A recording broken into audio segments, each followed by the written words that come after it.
Hi, my name is Anne. Thank you for coming to my channel. Today I want to talk about why I think it's important to have and use cash when you are traveling. So these are my euros that I have left over from my last trip to Spain a few months ago. I think things like debit cards and credit cards definitely have a place when you are traveling. You're probably going to pay for a hotel with a credit card. Large purchases are often better to put on a credit card. And some people just like to have everything in one place and they'll pay their bill later, or they're earning points for things that they can use for future travel. And I get all that, but I personally would prefer to use cash. You have fees that are associated with using credit cards, although there's some fees associated with cash as well, depending on how you get your cash out. If you lose a credit card or a debit card, it is much more inconvenient to deal with than if some cash is taken. And I do, in fact, use a combination of both, but on a day-to-day basis, I prefer to use cash. So I'm going to talk about why that is, what are the reasons why I prefer cash in a lot of situations, how I get cash before I leave on a vacation, and also how I get cash when I am traveling. One of the first things you'll need to consider when deciding whether you're going to use primarily cash or a card is where you're going. Different places are going to have different customs in terms of whether they are more of a cash economy or whether they're more of a card economy. So an example, when I was walking the Camino last year, I started in Portugal and ended in Spain. When I was in Portugal, most places didn't take cards. Now, I was in smaller towns and more rural environments, and if I remember correctly, in places like Lisbon and Porto, using a card was just as easy as it is here in the United States. But you might not always be in big metropolitan areas when you're traveling. So it's important to know whether a particular country, or at least a part of a country, wants you to have cash. There weren't as many ATMs available. They didn't have the ability to take cards, so having cash with me was really beneficial. Now, when I crossed the border into Spain, they are very much a card economy, and so I was able to use a card anywhere I wanted or cash, so it was a little bit different in Spain than it was in Portugal. So definitely check that out before you go somewhere and decide whether you're going to use one method of payment or another. Even if it's a place that takes cards in a pretty regular way, there could be tech issues at some point.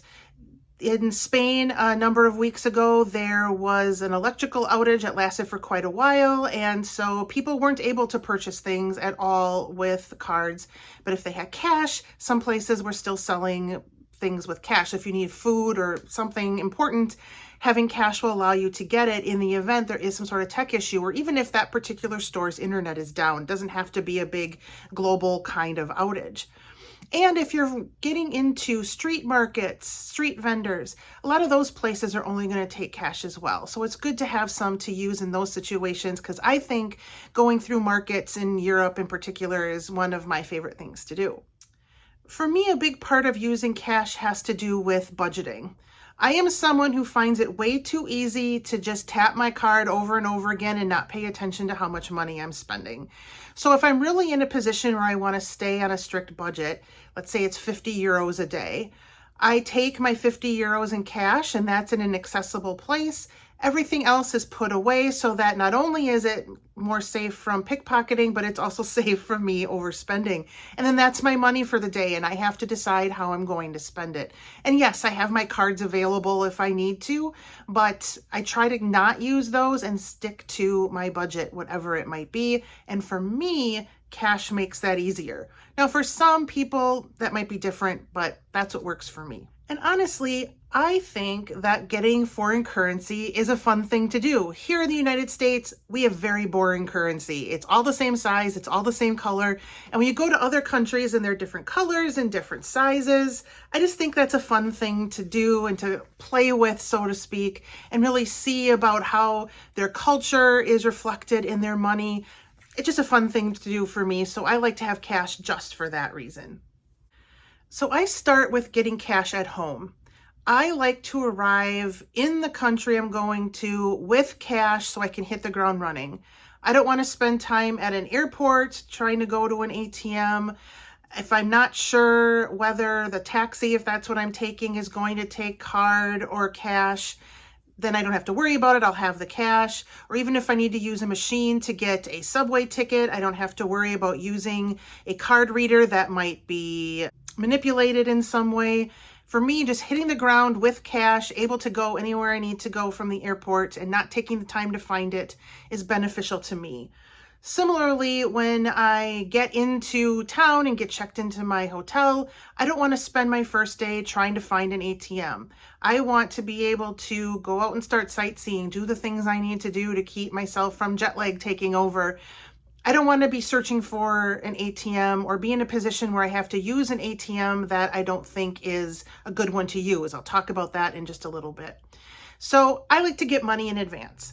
Usually, it can vary, but usually I'm looking at about $100 worth of currency before I go. So I go to my bank, which happens to be one that has common currencies on hand.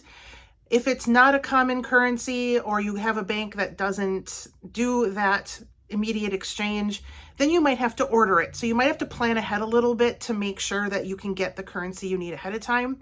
It isn't the best exchange rate. You're going to get a better exchange rate from an ATM in that country, most likely. And maybe that's a factor for you, but for me, that is something I'm willing to pay to have that cash on hand.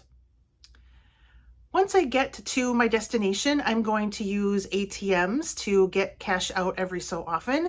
And a few tips I have regarding using ATMs. First, if your bank charges fees for foreign transactions, make sure you're not taking too little money out at a time. You're better off taking more at once than making a bunch of little withdrawals, just because that will multiply your fees. Sometimes the fee is based on a percentage, sometimes it's a flat fee, so check with your bank. There are many cards that don't have fees at all, and if you can get one of those, if you don't have one, that is a good thing to do. I have a Charles Schwab checking account that is basically only my travel card. So I take money from my regular checking account. I use Zelle to transfer it into my Charles Schwab account. That account has no foreign transaction fees, and the fees that the ATM charges get refunded back to me. So I really like having that card. And I also like having a card that only has a small amount on it. So if the card gets eaten and lost or stolen, then I've only lost the little bit I've put in that card. I only have on there a few $100s at a time. And as I run low, I transfer more over from my main bank account. That feels safer to me. And so that's the way I choose to do it. So I go to an ATM and I take out maybe 300 euros or 300 pounds or whatever the currency is, like $300-ish worth at a time, depending on how long I'm going to be in that country, of course. And then I'm able to replenish my cash reserves that I'm carrying with me. Some things to think about when you're using an ATM. Number one, only use an ATM at a bank while the bank is open. That way, if something happens, you can go into the bank and get help. Those ATMs are less likely to have somebody have manipulated them in some way to steal your card. So one of my co-leaders during one of my study abroad programs used an ATM at a grocery store, thinking that's a really public place, there's probably nothing wrong with that, and he ended up having his entire account drained. So really try to use an ATM at a bank. It doesn't mean it's 100% that something like that won't happen, but I think it's less likely because those tend to be monitored more closely and have cameras on them. If you can find an ATM that uses tap technology, that is best compared to putting your card in a slot. If I have to put my card in a slot, I always run my finger along the slot where you insert your card, because one scam that can happen is someone will put like a little sleeve in there, and then when you put your card in, it won't come back out, and you walk away thinking the ATM ate your card. Someone comes up, pulls the little sleeve out, and then they have your card. So I always check to see that there's nothing that can be pulled out and there's nothing loose about the card slot, anything that would give me some suspicion that the machine has been manipulated in some way. So sometimes that requires a little bit of planning to make sure that you're getting cash out during a weekday, or that you're not running out late at night and you need cash right now. So you really have to think ahead. Am I going to need cash in the next couple of days, especially if you're getting towards a weekend when there might not be an open bank. If I have to get cash during the weekend, I will still try to use one outside a bank, because those still are less likely to be tampered with than others. And you're also going to get a better rate at an ATM associated with a bank compared to some of the generic ones that you'll find just on random streets, that even if they haven't been tampered with, you are going to get less of your own money back than if you used one at a bank. That happened once. I was traveling with my parents. We were in Prague, and they went to an ATM at a bank, and then a few hours later I realized that I needed money and it was past bank time, and I went to a non-bank ATM. We both took the same amount of currency out, but their bank account charged less than mine did for that same amount of money, because I needed money right then and there. I hadn't planned ahead, and so I had to go to basically the first ATM I could find. So plan ahead a bit so you make sure that you're getting cash in a way that's not going to cost you more money and is likely to be safer. When you are using a lot of currency, especially for us from the United States, one thing that might happen is you end up with a lot of coins. So people in Canada are used to this with the loonies and toonies, but in Europe, they often have, in other countries as well. This is true in the United Kingdom, this is true in Europe, it might be true in other countries as well. They have coins that are fairly large denominations. So €1, €2, £1, £2, and those can add up really quickly. And it's somewhat harder to use those just because you don't become as familiar with them as you do with money. And if you look at paper money, the number that it's worth is written pretty big, but a coin, it's so small. And so sometimes people, myself included, will default to using paper money just to do it fast, because you don't want to have to sit there and flip over each coin and look at it. Get to know the coins as best you can and make sure to use them, because once you're done with your trip, you can change back paper money to dollars, but you cannot change coins back to dollars. So you're stuck with your coins unless you know someone you can give them to. So do pay close attention as you're gathering coins in your pocket or in your coin purse that you are spending them, because otherwise you could end up with, $20 worth of coins that you can't change back. So that's something you definitely want to think about. Just deal with the awkwardness of determining what the coins' values are and spend those coins. And the last thing about cash that I wanted to mention is I do not recommend bringing American dollars or Canadian dollars, whatever your currency is, and using that to transfer into the local currency. There are places you can do that, and if it's a pinch and all you have is a $100 bill and you want to change that into euros, for example, there's ways to do that, but you're going to get the worst rate, either the worst exchange rate or it's going to be the highest fee.